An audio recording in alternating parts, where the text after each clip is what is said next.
my viewers, enjoying the lockdown? Enjoying the lockdown? Yes. अगर इसी interesting way से आपको घर बैठे आपकी जगह पर इतना अच्छा ट्यूटोरियल मिल रहा है तो why you will not enjoy the lockdown?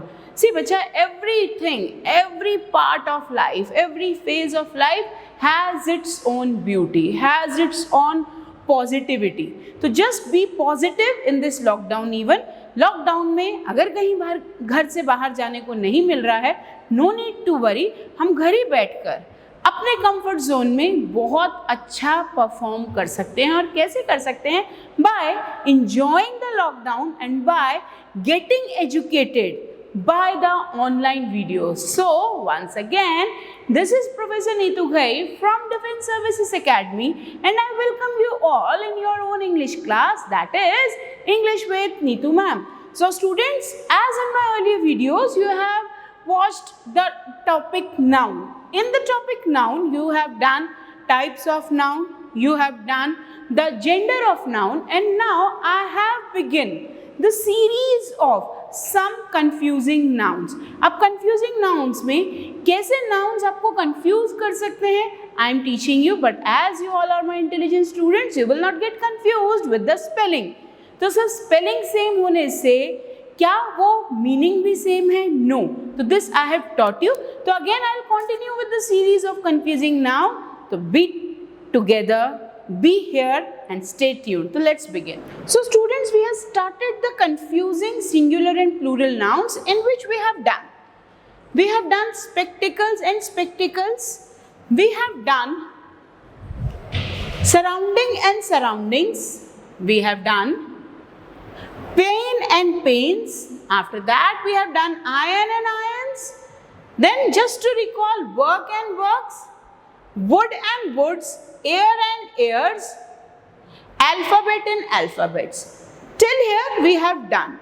Now to continue, the next word is cloth and cloths. I hope ये भी हो चुका है. Yes, we have done cloth and cloths even. Now the new word for today is color and colors. अब ये color और colors क्या है? Just pay attention. Color मतलब रंग. This is yellow color, this is pink color, this is black color.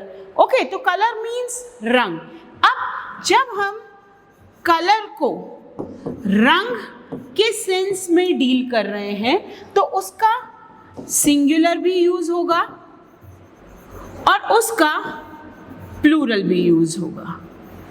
ठीक है? अगर कलर को आप रंग के सेंस में चेकआउट कर रहे हैं, कलर, कलर्स, रंग और बहुत सारे रंग. ठीक है? यहां पर the colour of the wall is white. दीवार का रंग सफेद है. दीवार का रंग सफेद है. अगर मैं यहाँ लिखूं, चलो यहाँ लिखा है rainbow has 7 colours. Rainbow has 7 colours. तो ये तो हुआ कलर का एग्जाम्पल सिंगुलर में और ये हो गया प्लूरल में. तो ये कलर सिंगुलर भी और प्लूरल भी अगर उसका मीनिंग आ रहा है रंग, अगर उसका मीनिंग आ रहा है रंग. Now see this word colors. अब ये colors इस कलर का प्लूरल नहीं है. कलर्स यहाँ मतलब किसी की असली पहचान, किसी की आइडेंटिटी या किसी पर्सनालिटी का true colour. See true personality of someone, किसी का असली रंग. असली रंग या जिसे आप बोलते हो उसने अपनी औकात दिखा दी. उसने अपनी औकात दिखा दी मतलब उसने अपना सही रंग दिखा दिया. तो क्या हम इंसान भी रंग बदलते हैं? Yes, as per the condition people change their colours. Conditions के अकॉर्डिंग इंसान रंग बदल लेता है. दैट मीन्स उसको जैसा बिहेव करना है वो वैसी पर्सनैलिटी फॉर्म कर लेता है. तो अगर आप किसी प्रॉब्लम में हैं तभी आपकी ट्रू पर्सनैलिटी रिवील होती है, ट्रू पर्सनैलिटी दिखती है. क्लियर? तो that is the thing. Colours यहाँ मतलब बहुत सारे रंग नहीं. कलर्स मतलब किसी भी इंसान की असली पहचान. अगर आप अपने दोस्त से बात कर रहे हो और अपने दोस्त से बात करते समय अगर if you asked help from your friend कि जस्ट प्लीज हेल्प मी, और वो बोल रहा है नहीं नहीं मेरे पास टाइम नहीं है, मैं नहीं आ सकता, या मुझे कुछ और काम है, या I have to go with my girlfriend, तो आप गुस्से में क्या बोलोगे? दिखा दी असली औकात। दैट इज द थिंग कि दोस्ती से पहले भी कुछ इंपॉर्टेंट है आपके लिए, तो तब आप क्या बोलोगे? You have shown your true colours to me, you have shown your true colours to me, मतलब आपने अपनी असली पहचान मुझे दिखा दी कि जब मुझे मुसीबत में आपकी ज़रूरत है और आप मेरे साथ ही नहीं हो, और वैसे तो बड़े दोस्ती दोस्ती करते हो। तो दैट इज़ द थिंग। तो कलर्स यहाँ मतलब किसी भी इंसान का असली रंग, किसी भी इंसान की true personality. Okay, now see the examples. Now see the next one, force and forces. अब यहाँ फोर्स मतलब ताकत, फोर्स मतलब ताकत, पावर, स्ट्रेंथ। आपने फिजिक्स में ये कॉन्सेप्ट पढ़ा होगा। तो फोर्स का मीनिंग होता है ताकत। ओके, अब यहां अगर फोर्सेस लिखा है तो फोर्सेस इस सिंगुलर का प्लूरल नहीं है। ये मतलब ताकत, तो ये बहुत सारी ताकतें नहीं। फोर्स एब्स्ट्रैक्ट नाउन है जिसका प्लूरल बनता ही नहीं है। Okay, these forces means military organisation. Military organisation के लिए हम यूज करते हैं forces. For example Indian forces, तो इंडियन फोर्सेस में Indian army, defence, navy, air force सब आ गया उसमें। तो मिलिट्री ऑर्गेनाइजेशन के लिए हम यूज करते हैं फोर्सेस। सीधा example, apply some force on it, उस पर कुछ ताकत लगाओ। Open the door with force, दरवाजे को ताकत लगाकर खोलो, दरवाजे को पावर लगाकर खोलो। Okay, now Indian forces are divided in 3 division. Indian forces को 3 डिवीजन में डिवाइड किया गया है, Indian army, Indian air force and Indian navy force. तो ये 3 डिविजन्स हैं उसके। पर यहाँ फोर्सेस का मतलब क्या आ रहा है? Military organisation. ओके, तो बच्चा just understand this concept very nicely, because after this I'll be giving you one quiz to solve based on these type of confusing nouns only. Okay, so check out the next one, and the next word is content or contents. Now see this content, ये content का मतलब होता है संतुष्ट। अब संतुष्ट मतलब happy from inside, happy from heart, दिल से खुश। अगर कोई चीज नहीं भी है तो भी रोना नहीं, just being happy in whatever materialistic things we are having, जो भी हमारे पास है उससे हार्टली खुश होने के लिए हम यूज करते हैं कंटेंट। That means satisfaction. अगर मैं यहाँ और उसको एक्सप्लेन करूँ तो हैप्पी एंड सेटिस्फाइड, इसके लिए हम यूज करते हैं content. Okay, be contented with what you have, जो भी आपके पास है उससे खुश रहना सीखो। Don't be unhappy for what you don't have, other people don't have even what you have. That means जो आपके पास है उससे खुश रहना सीखिए, जो आपके पास नहीं है उसका दुख नहीं मनाइए, बिकॉज कुछ लोगों के पास वो भी नहीं है जो आपके पास है। Clear? At least you are having a healthy body. Some people, they don't have a healthy body even. So be happy with what you are having. Okay, so content means being happy. To be content with what you have. Okay, now yeah, अब देखो, you must always be contented. Contented means being happy. Happy and satisfied. इसका meaning ही होता है खुश और संतुष्ट रहना। Okay. Happy and satisfied with all you have, तो जो भी है उससे खुश रहना सीखिए। अब ये कंटेंट्स मीन्स पार्ट्स। अब ये पार्ट्स कहाँ? आपने बुक के कंटेंट्स देखे हैं, इंडेक्स। तो किसी भी बुक में उसका बिगिनिंग पार्ट जो रहता है उस पर एक हेडिंग रहती है contents.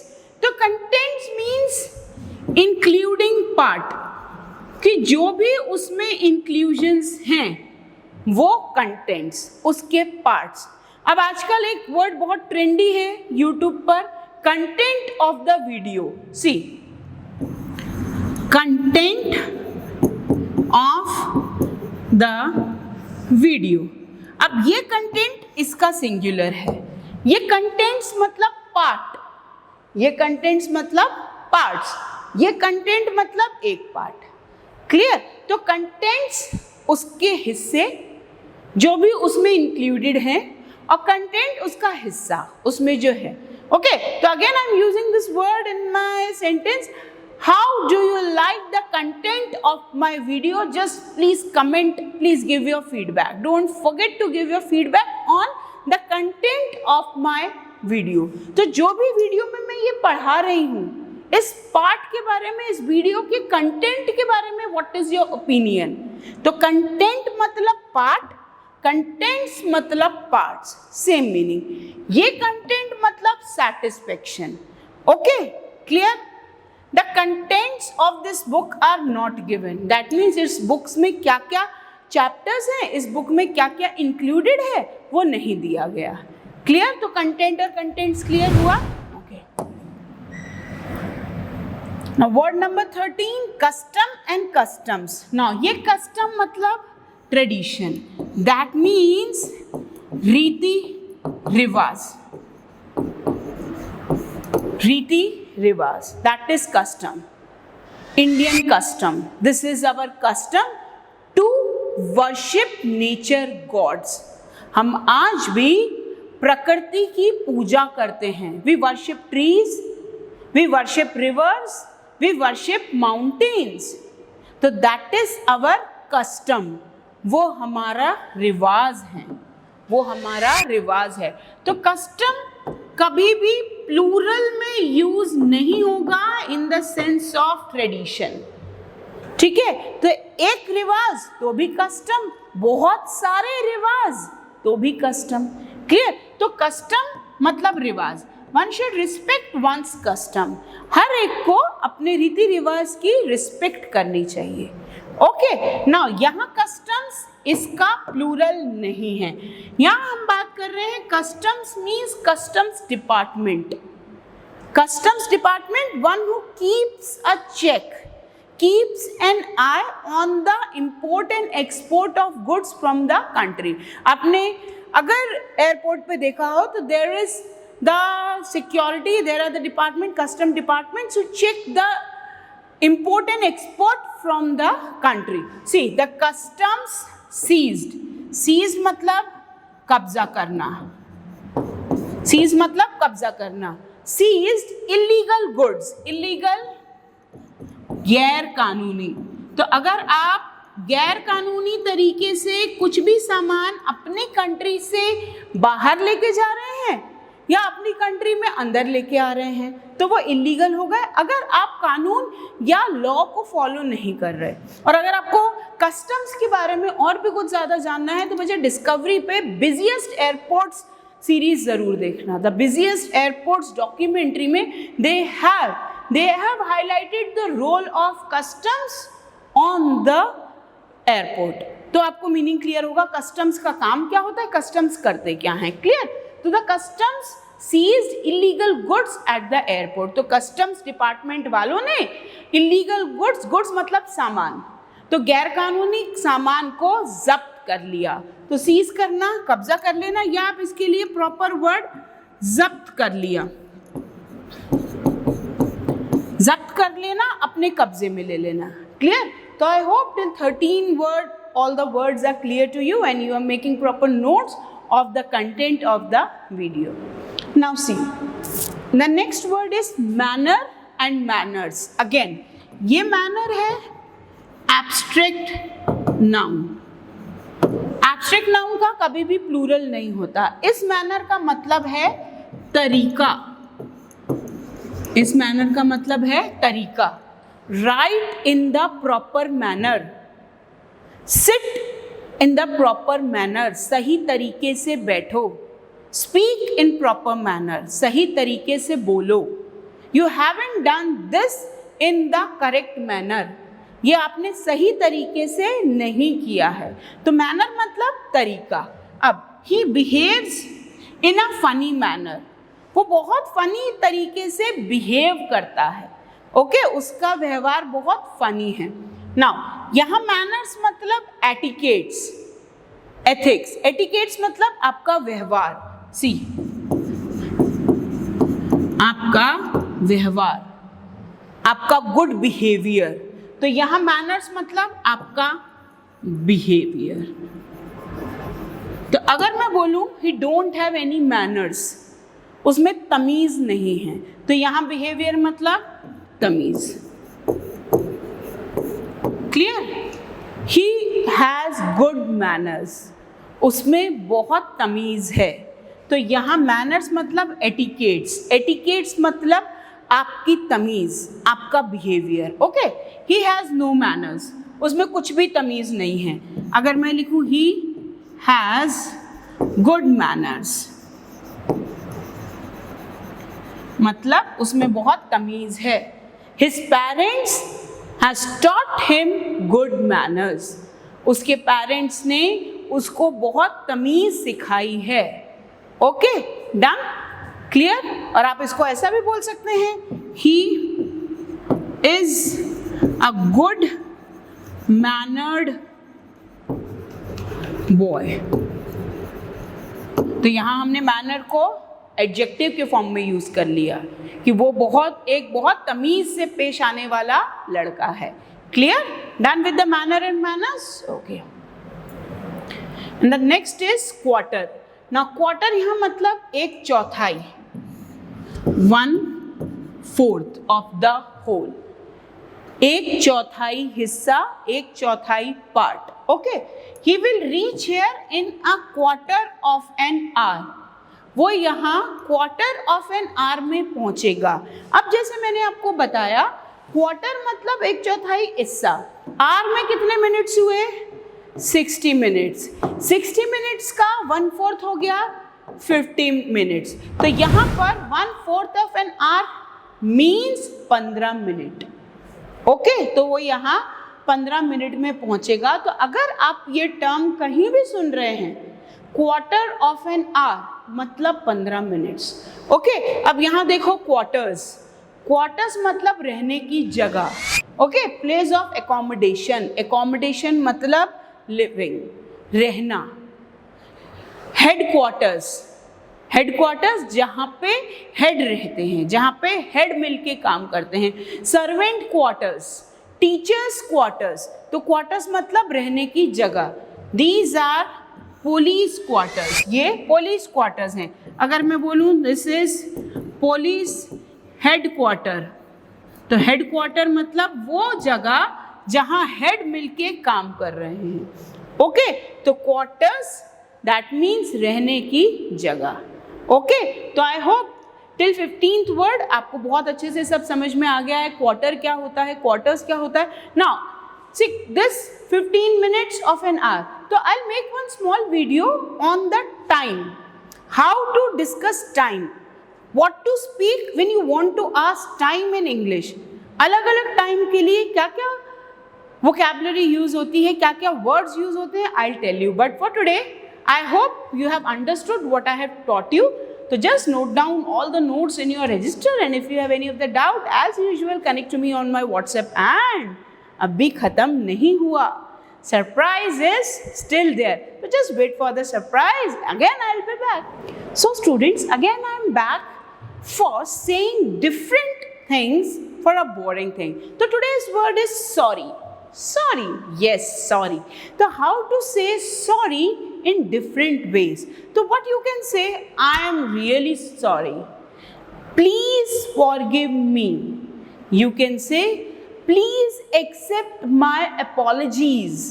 You can say, I apologize. You can say, I am really ashamed of it. You can say, I promise I would never repeat this. You can say, I am sorry for this behavior. You can say, I don't want to do this, but again, I am sorry for this. I regret. Regret मतलब पछतावा, तो you can say, I regret. You can say, I apologize. मैं माफी मांगता हूँ. So these are the some different ways to say sorry. So once again, just use these phrases in day-to-day life and just send me your feedback on my video, because as you all know, your feedback is the booster for me. So stay tuned. Thank you.